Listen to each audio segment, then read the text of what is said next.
Semilir angin pagi, disertai aroma bunga melati yang bermekaran, menjadikan pagi itu menciptakan suasana tenang dan damai. Namun, ketenangan itu terusik oleh debaran kecil dalam dadaku. Memang, sejak sebulan yang lalu, debaran aneh itu muncul tiap aku melangkah keluar rumah, dan melihat sosok tenang dan tegap yang berdiri di belakang pagar di sebelah gerbang masuk rumah. Dia adalah Haryo, seorang satpam baru di komplek perumahan elit di mana aku tinggal. Kebetulan, rumahku paling dekat dengan gerbang itu. Biasalah, di sini tempat tinggal kaum berada. Ada selebritis, ada pengusaha, ada pula para pejabat. Namaku Hanifah, umur 49 tahun. Kebetulan sebelum suami meninggal 5 tahun yang lalu, aku sempat diajak ke Tanah Suci, dan karenanya warga biasa memanggilku dengan sebutan Haja Ifah. Mendiang suamiku seorang pengusaha sukses, yang kini usahanya aku lanjutkan. Anakku hanya semata wayang, yang kini masih melanjutkan studinya di luar negeri. Jadi aku hanya tinggal bersama pembantu, dan satu tukang kebun yang kerjanya pada siang hari. Selebihnya, pada malam hari aku tinggal sendiri, yang ditemani rasa sepi. Haryo, memang baru sekitar 2 bulan bekerja di tempat ini. Tapi ia bukan saja bisa menjaga lingkungan komplek dengan baik, tapi juga bisa mewarnai perasaanku lebih tenang, dibandingkan dengan Pak Kardi yang mengundurkan diri karena usia dan kesehatannya. Haryo, orangnya sopan, ganteng, dan layaknya orang berpendidikan, umurnya pun baru sekitar 35 tahunan. Setiap kali aku bertemu dengan tatapan mata Haryo yang teduh, ada sesuatu yang bergetar dalam hatiku. Ada pesona yang tak mudah aku hindari. Hari ini seperti biasa, Haryo berdiri di pos kecilnya. Seragamnya rapi, wajahnya bersih dan berseri, dan senyum khasnya selalu tersungging di bibirnya. "Selamat pagi Bu Hajah," sapanya sambil sedikit menunduk hormat. Aku tersenyum tipis, berusaha mengabaikan debaran di dadaku. "Pagi juga Haryo, bagaimana kabarnya pagi ini?" Jawabku. "Baik-baik saja Bu, saya siap menjalankan tugas." Jawabnya sopan. Ada sesuatu dalam nada suaranya yang membuat hatiku langsung terasa hangat. Aku berusaha mengalihkan perhatian dengan memperbaiki kerah baju yang sebenarnya sudah rapi. "Baiklah, saya pergi dulu ya," kataku. Haryo segera bergerak, membukakan pintu pagar dengan sigap. Saat aku melangkah melewatinya, samar-samar aku mencium aroma wangi dari sabun mandinya, aroma sabun khas laki-laki. Jujur, aroma seperti itulah yang membangkitkan pikiranku dengan seorang laki-laki yang selama 20 tahun membersamaiku. Aku ingat akan suamiku. Tapi kali ini bukan hanya sekedar ingat, melainkan juga ingin kembali bersama, menikmati hidup secara utuh dan sempurna. Dan Haryo lah yang kini bisa mengisi kekosongan itu, meski hanya lewat senyum dan tatapan matanya. Duh, jujur aku tak bisa berpaling dari keinginan itu. Tapi, apalah dayaku, suara batinku yang makin meronta. Sepulang dari keluar itu, aku kembali melewati gerbang di mana Haryo berjaga. Ia terlihat duduk sendirian di pos kecilnya, sembari asyik membaca sebuah buku yang terlihat sudah lusuh. Aku jadi penasaran dan ingin melihat buku apa yang sedang dibacanya itu. Kutinggalkan rasa gengsiku, dan aku mencoba mendekatinya. "Asyik banget Har, baca apaan sih?" tanyaku cari alasan. Haryo tampak terkejut, seketika menutup bukunya. "Anu Bu Hajah, cuma buku tentang motivasi dan kehidupan," jawabnya. Aku mengangkat alis sembari bertanya. "Bener nih tentang motivasi, jangan-jangan tentang yang lain?" kataku sedikit menggoda. "Bener Bu, cuma daripada suntuk, sekalian barangkali bisa dapat ilmunya," jawabnya. "Oh, itu bagus. Tapi ngomong-ngomong kamu bener nih suka membaca. Iya Bu, sebab saya percaya, ilmu itu bisa datang dari mana saja, termasuk dari buku. Katanya diplomatis. Ada kekaguman yang muncul dalam diriku. Berarti Haryo ini bukan seorang satpam sembarangan. Batinku. Saat aku melanjutkan melangkah menuju rumah aku tak bisa menahan senyum kecil yang muncul dari dalam diriku.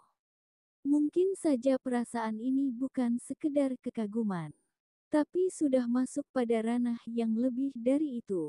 Langit sore mulai menggelap. Gumpalan awan menggantung di atas komplek perumahan. Aku duduk di teras sambil menatap gerimis yang mulai turun perlahan. Mataku sesekali melirik ke pos satpam. Dari kejauhan aku melihat sosok yang akhir-akhir ini sering memenuhi pikiranku. Haryo duduk di bangku kecil di dalam pos, tampak sibuk membaca buku lagi. Hujan mulai deras. Aku pun mulai memperhatikan keadaan Haryo yang mulai gelisah lantaran atap pos satpam ada yang bocor. Tanpa berpikir panjang aku mengambil payung besar dan melangkah menuju pos satpam. Saat sudah sampai depan pos, Haryo kaget dan mendongak. Terkejut melihat aku berdiri dengan payung terbuka. "Kamu mau kehujanan di sini?" tanyaku. "Ayo ke teras rumahku dulu, biar gak kedinginan," tambahku. Haryo diam sejenak, ia tampak ragu untuk menerima tawaranku. "Saya gak enak Bu, gak enak sama tetangga yang lain," jawabnya. Aku tersenyum. Saya tidak akan membiarkan orang yang bekerja demi keamanan di sini, basah kuyup tak ada yang peduli. Haryo akhirnya mengangguk dan mengikuti langkahku menuju teras. Berjalan di bawah payung yang sama bersama orang yang sering ada dalam anganku memang memberi kesan mendalam dalam hidupku. Apalagi berjalan beriringan, dan pundak kami sering bersentuhan. Aku bisa merasakan kehangatan tubuhnya meski udara begitu dingin. Saat sudah sampai di teras rumah, aku persilahkan duduk, kemudian aku buatkan secangkir teh hangat. Haryo menerima cangkir itu dengan dua tangan menunjukkan sikap santunnya. Suasana menjadi hening, hanya suara hujan yang terdengar. Ada rasa syahdu yang tercipta. Rasanya kami bisa lebih intim. Aku perhatikan wajah Haryo yang diterangi cahaya lampu teras. Wajah itu begitu tenang dengan sorot mata yang bikin hatiku terasa nyaman. Ternyata Haryo suka membaca ya. Tanyaku mencairkan suasana. Iya Bu, terutama saat hati dan pikiran lagi gundah, apalagi saat merasakan hidup ini terasa berat. Ucapnya dengan tenang.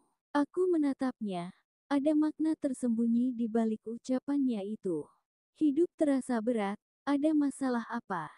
Tanyaku cukup penasaran. Dulu saya pernah menikah Bu, tapi pernikahan itu tidak berlangsung lama.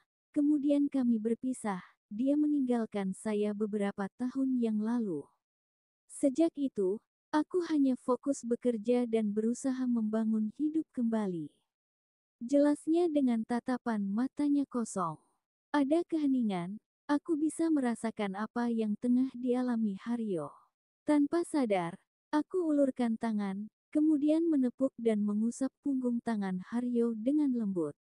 "Kamu pria yang baik, aku yakin kamu berhak mendapatkan kebahagiaan," kataku setengah berbisik. Haryo menoleh kemudian menatap mataku, seolah mencari sesuatu dalam mataku. Debaran itu kembali hadir di dadaku. Entah karena udara yang begitu dingin, atau ada sesuatu yang lain. Tapi anehnya, aku merasakan pipiku terasa panas. Hujan terus turun, dan di antara kami ada sesuatu yang mulai tumbuh. Sesuatu yang tak bisa kami hindari lagi. Di teras rumah, aku dan Haryo masih duduk berhadapan. Tidak ada yang ingin beranjak terlebih dahulu. Ada perasaan yang tak bisa terucap. Pikiranku melayang. Aku masih bisa merasakan sentuhan lembut di punggung tangannya saat menenangkannya tadi. Ada sesuatu yang lebih dalam di sana. Sesuatu yang baru saja aku sadari, bahwa aku telah menyukai pria ini. Ah, tapi apa mungkin ini terjadi? Kataku dalam hati. Sebab aku seorang Yanda berusia 49 tahun. Sedang Haryo, jauh lebih muda dariku. Lamunanku. Bu Hajah lagi memikirkan sesuatu. Tanya Haryo. Aku hanya teringat sesuatu. Dulu suamiku pernah bilang, manusia tak bisa mengatur hatinya sendiri, mulut bisa menyangkal, tapi pada akhirnya hati kita sendiri yang menentukan siapa yang kita cintai. Haryo menatapku dalam-dalam. Menurut Bu Hajah, apakah kita berhak jatuh cinta, meski dunia mungkin menentangnya? Jantungku berdetak lebih cepat. Aku tahu, pertanyaan itu mengandung makna yang sangat dalam. Ada sesuatu di mata Haryo yang tak bisa aku abaikan. Kejujuran, ketulusan, kesederhanaan, dan mungkin perasaan yang sama tapi tak bisa ia ungkapkan. Setiap orang berhak jatuh cinta, iya kan? Jawabku seketika. Senyum tipis muncul di bibir Haryo. Suasana hening muncul lagi. Dadaku dipenuhi rasa sesak. Aku tak bisa menyangkal bahwa perasaan ini begitu nyata. Aku merasa hidup kembali. Malam semakin larut, serta hujan makin bertambah deras. Perbincangan pun beralih tempat. Aku mengajaknya masuk ke dalam rumah. Aku tak bisa membiarkan Haryo akan kedinginan sendiri di pos satpam yang atapnya sudah bocor. Aku menyadari, perasaan yang tumbuh ini bukan saja karena aku merasa kasihan saja, tetapi lebih dari itu, aku telah jatuh hati kepadanya. Nginap aja di sini barang semalam Haryo, aku tak tega melihatmu sendirian di pos saat hujan begininya. Ucapku tiba-tiba, tapi ia tak melanjutkan ucapannya. Sudahlah, aku tahu, ini emang kurang pantas. Tapi karena situasi saat ini, semua bisa dimaklumi. Akhirnya Haryo pun mengikuti saranku. Ia duduk di sofa sembari matanya sering menoleh ke pos yang sementara ditinggalkan. Aku melihat keraguan dan kegelisahan dalam hatinya. Kutatap dalam-dalam matanya, tapi ia tampak makin gelisah. Kenapa Haryo, kamu masih gak percaya kepadaku? Ucapku sembari mendekat, dan tanpa kusadari tanganku telah berada di atas pundaknya. Bu Hajah yakin semua ini akan baik-baik saja. Katanya dengan suara lirih. Tentu, aku yakin. Sebaliknya bagaimana dengan kamu? Bukankah kamu masih muda, dan bisa menemukan yang sesuai dengan keinginanmu? Kataku memastikan perasaannya. Tiap keinginan itu ada batasnya, dan tidak tiap keinginan itu harus bisa didapatkannya. Lebih dari itu, harus jujur kuakui, sejak aku mengenal Bu Hajah, hatiku begitu mengaguminya. Bukan hanya karena Bu Hajah cantik, kaya, atau orang terpandang, tetapi sikap, perhatian, dan budi pekertinya benar-benar menunjukkan sebagai seorang wanita yang pantas menjadi idaman setiap lelaki. Aku terdiam, suasana hening sejenak. Aku memandangi raut mukanya yang begitu teduh, mencerminkan ketenangan dan ketulusan. Dan inilah momen pertama, saat aku beranikan diri untuk mengecufnya.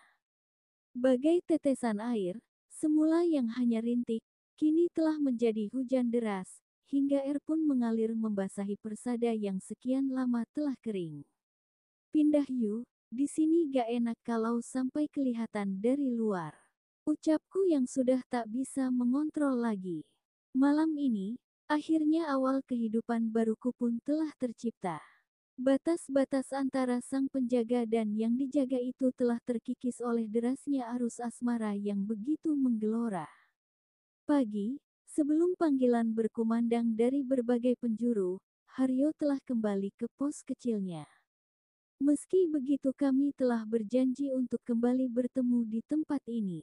Sampai suatu hari, Haryo berkata, Bu, saya tak bisa membiarkan hidup kita seperti di awang-awang, di mana senang dan bahagia itu hanya sebatas semu, yang tak bisa aku nikmati sepenuhnya. Makanya pada kesempatan yang baik ini, saya ingin menyampaikan niat tulusku dari lubuk hati yang terdalam, bahwa aku ingin menjadikan Bu Hajah sebagai istriku untuk selama-lamanya. Aku diam, bukan karena menolak harapannya, tapi aku sangat kagum dengan keberanian dan ketulusannya. Setelah sekian tahun lamanya aku hidup dalam kesendirian, kini Haryo hadir dengan semua kelebihan dan kekurangannya. Aku pun hanya bisa mengangguk pelan sebagai tanda persetujuan. Sekian dan terima kasih.